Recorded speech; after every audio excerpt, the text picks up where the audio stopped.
اسلام قبول کرنے کے بعد اس لڑکی کے ساتھ جو واقعہ ہوا ہے، یقین کریں اگر پتھر دل بھی ہو تو اس کے بھی آنسو نکل آئیں گے۔ آپ بھی ضرور دیکھیں یہ ویڈیو اور بتائیں کمنٹ میں۔ میرے راستے میں سب سے بڑی رکاوٹ بننے والی میری بانجی تھی۔ اچھا، ہاں جی، تو وہ اتنی رکاوٹ کہ میرے لیے بد دعائیں کیا کرتی تھی کہ یہ جس نے اسلام قبول کر لیا ہمارے ماموں جان نے اور ہمارے بچے بچیوں کو گمراہ کر رہے ہیں، تو لٹرلی اس کے میرے لیے دعائیں کیا کرتی تھی جولی اٹھا کے کہ اللہ سبحانہ تعالیٰ جن کو واپس عیسائیت میں لے آئی۔ یہ وہی تھی انہیں جنہوں نے خود بعد میں خود اسلام قبول کر لیا؟ اللہ سبحانہ تعالیٰ کی توفیق سے، الحمدللہ۔ کیونکہ انہوں نے جولیاں اٹھا کے شیخ صاحب میرے لیے بد دعائیں کی، میں نے جولیاں اٹھا کے ان کے لیے دعائیں کی، اور بالآخر میری دعا ان کی دعا پہ غالب آ گئی۔ آپ تمام احباب کے سامنے تشریف لا رہی ہیں بیٹی چاند احمد، اور 2 سے 3 منٹ میں یہ جو ہے وہ اپنی مختصر روادات آپ احباب کے سامنے پیش کریں گے۔ پورے ان ہماک کے ساتھ سماعت فرمائیے۔ میں نے اپنی 25 سالہ زندگی جو تھی وہ کرسچینٹی میں اچھی خاصی پریچنگ میں گزاری۔ میں چرچ میں پریچ کرتی تھی، کلام پیش کرتی تھی، ایک آپ کہہ لیں کہ کٹر مسیحی تھی میں۔ اچھا، آپ یقین جانیں وارث ماموں رمضان میں قرآن پاک ڈسٹریبیوٹ کرتے تھے اور راشن دیتے تھے، تو میرے بھائی کے ایک جہاں ڈیوٹی کرتے ہیں وہاں ایک انکل تھے، گارڈ تھے، ان کے لیے قرآن پاک لے کے ان سے رکھا ہوا تھا اور راشن بھی لے کے رکھا ہوا تھا، اور میں اس قرآن پاک کو نا چھپا کے اپنی سیف میں رکھتی تھی اور ڈرتی تھی کہ کسی دن میں اس کو کھول نہ لوں۔ اکثر 1-2 دفعہ پکڑا کہ کھول کے دیکھوں تو صحیح، کوئی نہ کوئی غلطی تو ہوگی نا اس قرآن میں بھی، یہ تو بڑی باتیں کرتے ہیں بائبل کے بارے میں، کچھ نہ کچھ تو ہوگا۔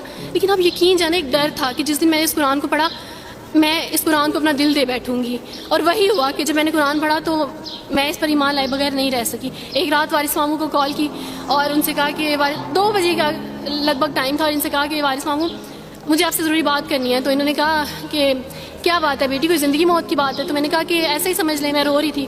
تو انہوں نے کہا کہ سب خیریت ہے، تو میں نے ان سے کہا کہ بس بغیر کچھ کہے آپ مجھے کلمہ پڑھا دیں وارث ماموں۔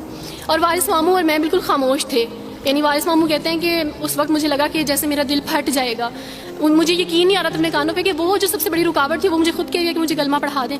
اور میں نے ان سے 5 منٹ کا یعنی اسپیس لی کال پہ، اور 5 منٹ میں نے دعا کی، لیکن اس کے بعد میں نے کہا کہ اگر میں حق پہ ہوں، سچ پہ ہوں، تو بس پھر خداوند اس کو ہو لینے دیں۔ اور وہی ہوا، میں نے اسلام قبول کیا اور سوچا تھا کہ CSS کمپلیٹ کرنے کے بعد فیملی میں اناؤنس کروں گی، لیکن اللہ تعالیٰ نے کچھ اور منصوبے بنائے ہوتے ہیں، انسان کے کچھ اور منصوبے ہوتے ہیں۔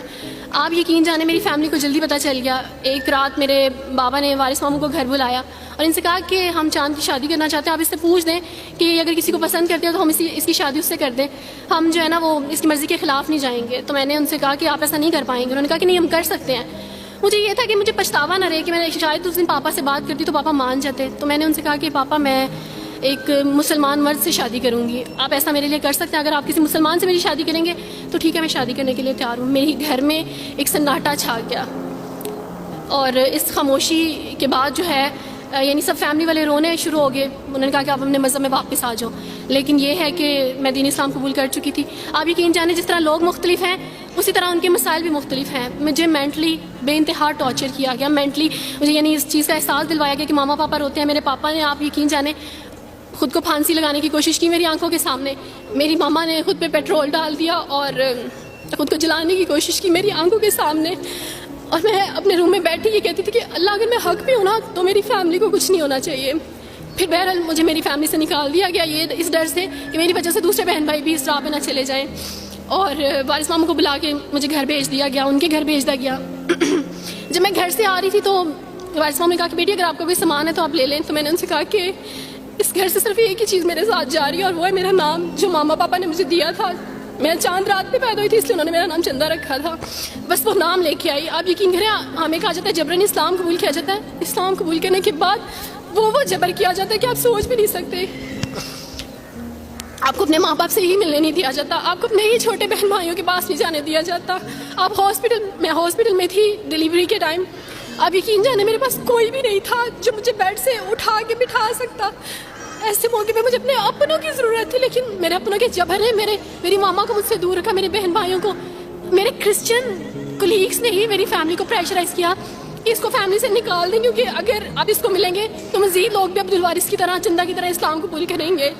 میں نا ہاسپٹل میں لوگوں سے کہتی تھی کہ مجھے بیڈ سے اٹھا کے بٹھا دیں، سیزیرین کے بعد میں اٹھ نہیں سکتی، میرا بیبی رو رہا ہے، کوئی مجھے بیبی پکڑا سکتا ہے۔ آئیڈیا ہی نہیں تھا ہاسپٹل میں کیا کیا لے کے جاتے ہیں، میرے پاس ایک ایسا دوپٹہ نہیں تھا جو میں چینج کر سکتی۔ ایسے موقعوں پہ آپ یقین جانیں آزمائش اور جبر اسلام قبول کرنے کے بعد ملتا ہے۔ مجھے آپ سب سے توقع ہے, آپ سب اسلامک اداروں سے توقع ہے کہ اب آپ ہمارے لیے اسٹیپ لیں. ہمارے اپنوں نے تو ہمیں چھوڑ دیا, انہوں نے جو ہمارے ساتھ جبر کیا, تو جبر کے بدلے آپ ہمارے ساتھ نیکی کریں. اب آپ کیا اسٹیپ لیتے ہیں نیو مسلمس کے لیے جن پر یہ الزام لگایا جاتا ہے کہ ان پہ جبر کیا جا رہا ہے؟ ہم پہ جبر نہیں, ہم پہ جبر اسلام قبول کروانے والوں نے نہیں کیا, بلکہ جن کے گھروں سے ہم آئے تھے اسلام قبول کرنے کے بعد جبر تو ان کی طرف سے تھا.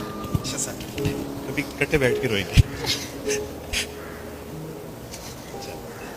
جب گھر میں بتایا تھا کہ اس نے اسلام قبول کر لیا تو ایک سناٹا چھا گیا, اور وہ ایسا سناٹا تھا کہ جس کی چیخیں آج تک سنائی دے رہی. ماں ملنے کے لیے تیار نہیں ہے, باپ ملنے کے لیے تیار نہیں ہے, بھائی ملنے کے لیے تیار نہیں ہے, خاندان نے بائیکاٹ کر دیا. کوئی بات نہیں, وہ بچے یہ سارے آپ کے بہن بھائی بیٹھے ہوئے ہیں. اللہ سبحانہ و تعالیٰ نے ہم سے ہمارے ناقص بہن بھائی لے لیے, لیکن الحمدللہ امت مسلمہ کے بہترین بہن بھائی ہمیں عطا فرما دی. اس میں ہمیں اللہ کا شکر. امید ہے آپ کو یہ ویڈیو بہت اچھی لگی ہوگی, تو پلیز پیج کو لائک اور سبسکرائب ضرور کریں. Thank you.